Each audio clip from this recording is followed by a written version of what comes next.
What is going on, people? Welcome back. Johnny here. And once again, I'd like to say thank you for the comments. Ruben, Super Zadario. Ruben, that would have been very helpful. I did end up dropping that mod out of frustration, but maybe I will consider adding it back in. They are spending a lot of time walking to various places at this point, and that would save some time and trouble. So anyways, we're going to make some serious progress this time as well. We only acquire a minimum of extra gold this episode, but that is going to be our goal before too long. I'm trying to stick to not making really fancy dwarven stuff that requires gold, so that's only going to defeat our end goal.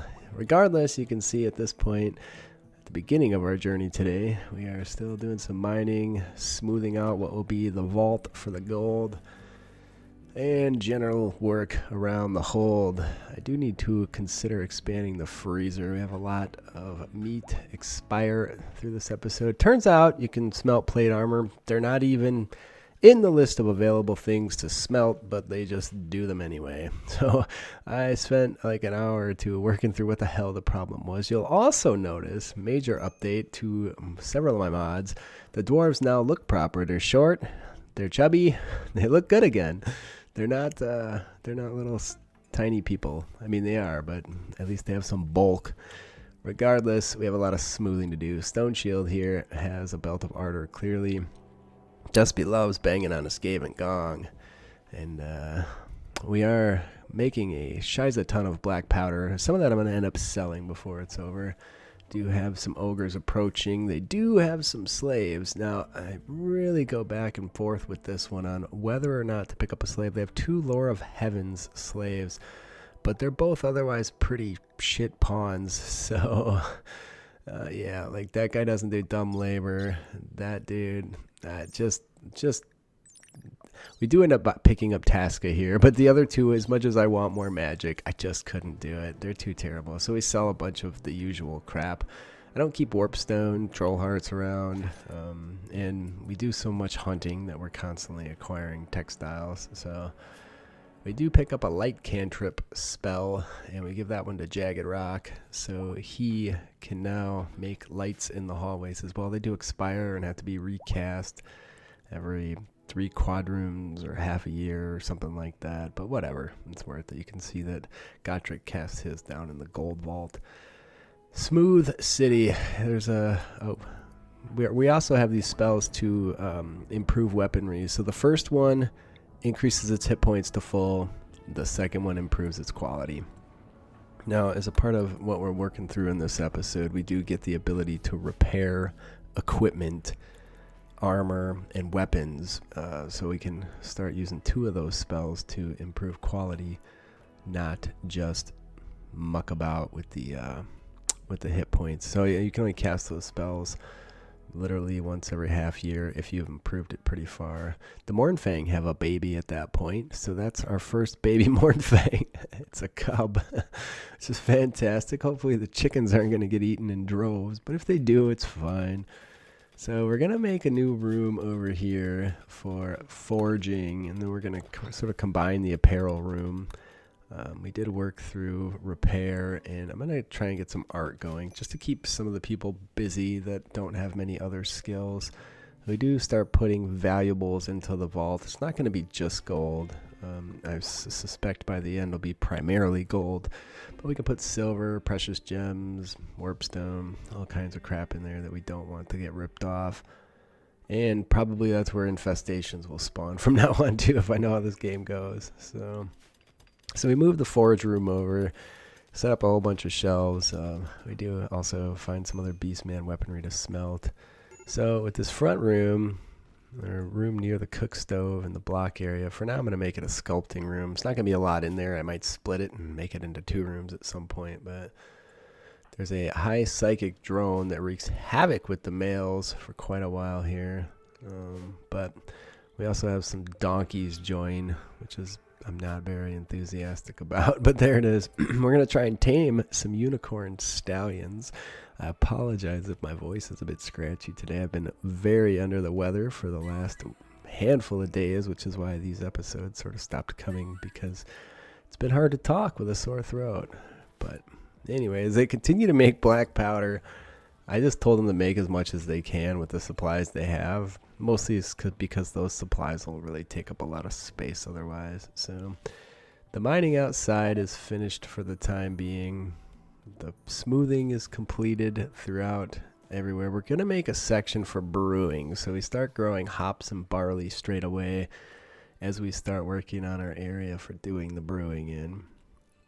And that's pretty exciting to all the lads and lasses, including the humans in the colony. So we need some chunks. We're a little short on limestone blocks, so I'm gonna just start. Mad raccoons show up at that point, but we're gonna do some mining around and square some things off and just make some additional space. We do find open space in spots that is non-ideal, but nothing major that we can't handle. As we get short on wood, we have to start chopping trees. But we have plenty of space to do that, and it looks like our little farm of fungal plank is not doing what it needs to do in terms of keeping us in with plenty of wood supplies. Regardless, the dwarfs go to town. They find some coal. Coal can be used to fuel things like the forge and other various things. Otherwise, it can be sold if you get too much of it built up. Brunder decides he's going to do some repairing now that we've figured out how to repair weaponry. Jagged Rock finds some open space in the lower corner of the growing area, the indoor fungal growing area. Be nice to have fungal floors in this playthrough, but it's also really nice not to have ideology active. I can tell you that. I haven't had, you get a new pawn, you don't have to screw around trying to convert them first, and really you do get a bit of a happiness boost out of that, but it just also leads to a load of frustration. Brunder's still standing there drafted. Yeah, it was my fault. He's getting kind of crabby. I didn't want him carrying that bow in. So we do manage to tame one of the unicorns, but sadly not both. The pawns celebrate that with a party. And there's Minotaur and Rat running through the hallways, but they are our friends. So nearby we have a warpstone meteor. That's a massive amount of value. The stuff we could acquire with that if we sent a few miners over there. But there are 68 enemies on site, and given what we're packing here, I don't think that's such a good idea unless we want to lug some war machines over there, which we probably could with our horses. I expand the research facilities, mostly because I'm really unhappy with how slow the research is going. Turns out, though, we only have one person doing research. It's not really going to make a difference. There's the wealth. We're sitting well up over 200,000. One of the comments for last episode stated that what the hell is the wealth now?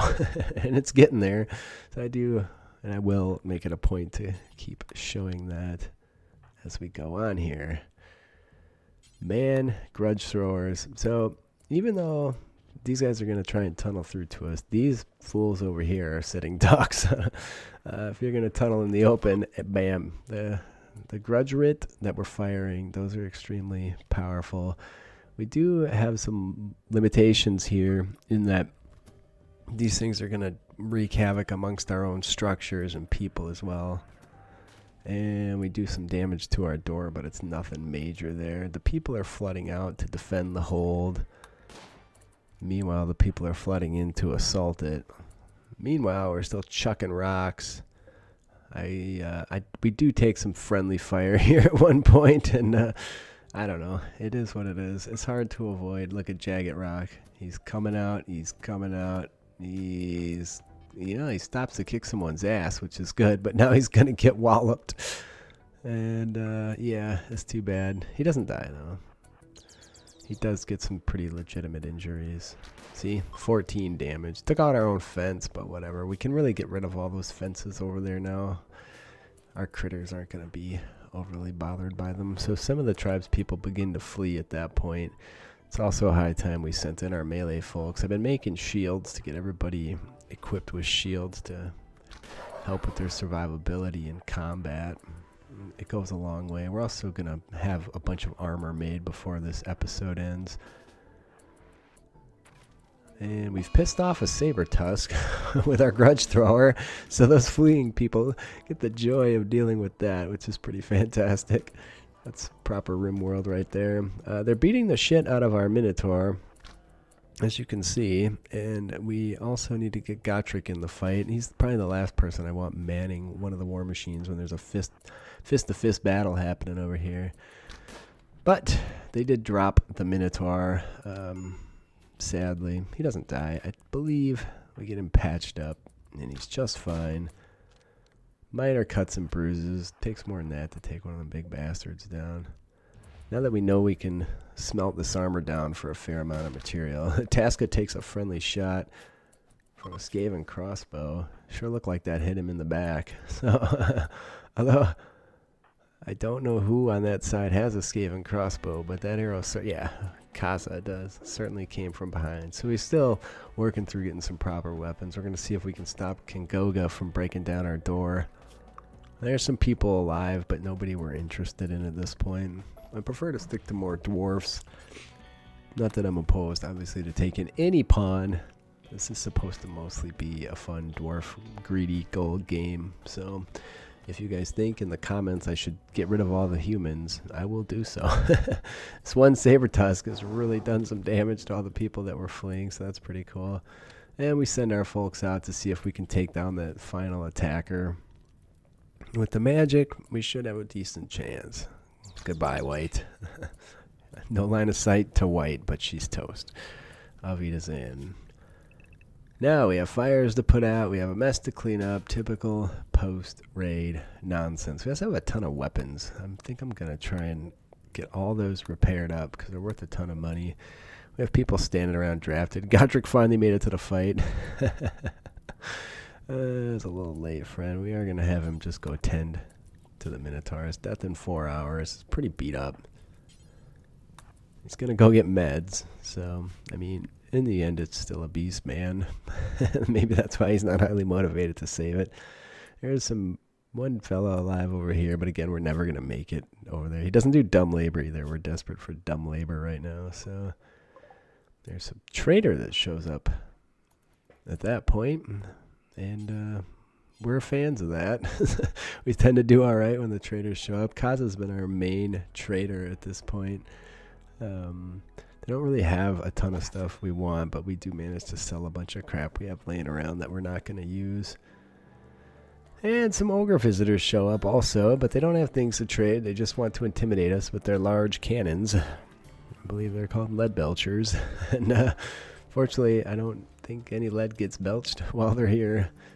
Scratch that. A saber tusk goes mad and attacks, and then they start shooting it. Good for us, and you can see what kind of damage those cannons can do. The traps are ever assaulted by various animals, which of course occasionally includes the exploding ones, but I'm doing more hunting yet. We end up with a massive surplus of meat before this is over. The mining and the brewing rooms are complete. Just got to get the smoothing. I'm still half tempted to convert to different floors, but we're still going to be building a lot of pillars and other stuff. There's a boomalope that also goes mad, and those babies cause a lot more fire than a boom rat, and so they do get it put out. Life goes on. We need some flaming guns to get those carcasses burned. And malaria strikes, which isn't terribly surprising. I like how they call the humans dwarfs. We do finish brewing at that point. We're also going to go for empire brewing, which is going to mean we're going to have to go through empire gardening and beekeeping so that we can get honey. But sounds like a promising goal. So the tending happens. It isn't too long before our new person, Tasca, gets overwhelmed with this disease. We do end up using Hayes' magic on it to instantly cure it right before she dies. And of course I lost the footage of that because my recorder's a little touchy. Kind of a dick, in all honesty.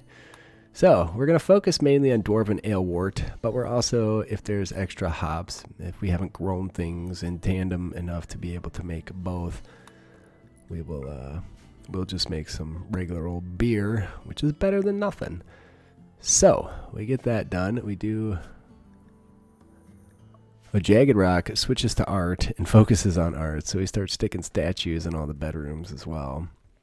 And as I see those critters around we can make rugs out of, I should make a troll rug, because it's at this point that about 20 something, 23 pissed off trolls show up. And speaking of a rug, a mega sloth shows up. We do have to close the front door lest those trolls get in. You know, if we didn't have those crops going out there, we could really just let them come in and ravage around. Maybe double gate the front.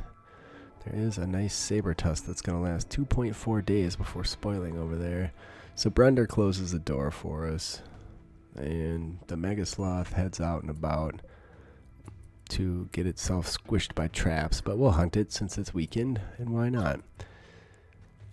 Onward to gardening. You can see I'm cutting a lot out. Those trolls start going bananas on our door, but once again, the dwarven gate holds. That time they took it below half hit points, so it's a little freaky. And we do end up getting a mad mega sloth as Cadorson tries to drop it with his crossbow. Gotrik steps up, isn't able to bring it down. Cadorson decides to break camp as Gotrik charges in with the pickaxe. And per usual, Gotrik does the job. The thing wasn't even interested in him, it was interested in attacking Cadorson. So that was fortunate. It could have gotten eaten, but either way, we'll get another rug out of that. That'll be nice. You can see the mining's all finished in that section. We're on to beekeeping. We have plenty of good spots to put beehives so that we can collect delicious honey, and we will be planting more crops periodically. So I do make some Empire brewing tables, and I'm going to make an Empire shelf in there. Currently the Empire furniture is being redone. If you're on the Discord, you will have seen that. So that's getting beautified by Dino. I accidentally left Cadorson over there drafted. It was not ideal. The trolls continue to rampage outside of our massive dwarven strong walls. And you can see I'm using up the various types of wood that I have around. There's antique wood, there's, you know, natural wood, whatever the hell. It's all the same to me. The black powder room fills up and starts overflowing into the main storage room. But most of the brewing stuff is done. We just need some shelves, some smoothing for the storage room, and we'll be in good shape. And statues continue to be completed. We also need some fermentation containers as well, but we finished the hops, and it looks like the barley has a few more days. It doesn't grow at the same rate, and I did that intentionally to make it a little more difficult if you're going to start making all kinds of beer. So we make some regular beer just to get the ball rolling on that. Probably need a beer storage room, I would say. That might be one of the next things we make. We get a pretty solid trade request for some wing boots and jade, or an idol of Shalia. They only want 8 leather dowie armor, and it would be nice to get out and take a caravan. So we don't quite get this done this episode, but it is going to be a focus relatively soon here, because we do start making the armor right away. I've laid out where some additional bedrooms can go. We have a ton of wood that we've been chopping, trying to keep up with that. And we finished beekeeping, so we dropped beehives. We put 5 of them around. They do really well near your crops that flower. They don't do well next to hay, so don't ever put them next to hay. But regardless, that'll keep the honey coming in so we can start making the mead. You can see I put some more shelves in the armory. And wealth continues to climb. There's not much I can do about it, but if we take a big caravan and sell a bunch of crop, that'll be useful. I'm trying to find some dwarven people to trade with so I can get a gun that makes fire, because burning all those carcasses would be really nice. You can see the armor's turning out really nice, but we did already make a bunch of dwarven chainmail, so we're not going to put on something that's less nice and take it off. Forgot to unrestrict everybody now that the trolls are gone. We also have to get the front door held back open. And a Psychic Soothe lands at that point, which is fantastic. Finally something good. There's still a fair amount of trolls. The saber tusk that was over there did indeed rot away. It had 2.5 days. We do find a bear, and that'll make a nice rug. So we will prioritize grabbing that guy. And yeah, Grizzo, there you go, make it. So we have to get some queen bees, which you can typically find. If you have a really good harvester, they'll get 2 out of each of these tree trunks. Otherwise, they may only get 1. But regardless, we're going to build... I decided to build 6 hives because they do rot away pretty quick. If you're not... you can't freeze them, they'll die. They're very touchy. When that was intentional, again, to stop any exploits. The honey stuff is pretty legit. We start making dwarven beer for the first time. And everybody gets excited when the first batch of wort is done. That's a fun time. You can see we have 172 flowers in range, but only 50 is required for optimal honey production on that one we had selected there. But regardless, that's going to be it for today. I do appreciate the comments, all of you. I appreciate the likes. Maybe we will go for 100,000 instead of 1 million. Obviously, it's going to be the first hurdle, so we'll just plan on that for the moment and see if we can make it there. Regardless, please, comments, likes, love. I love you all, and I will see you next time.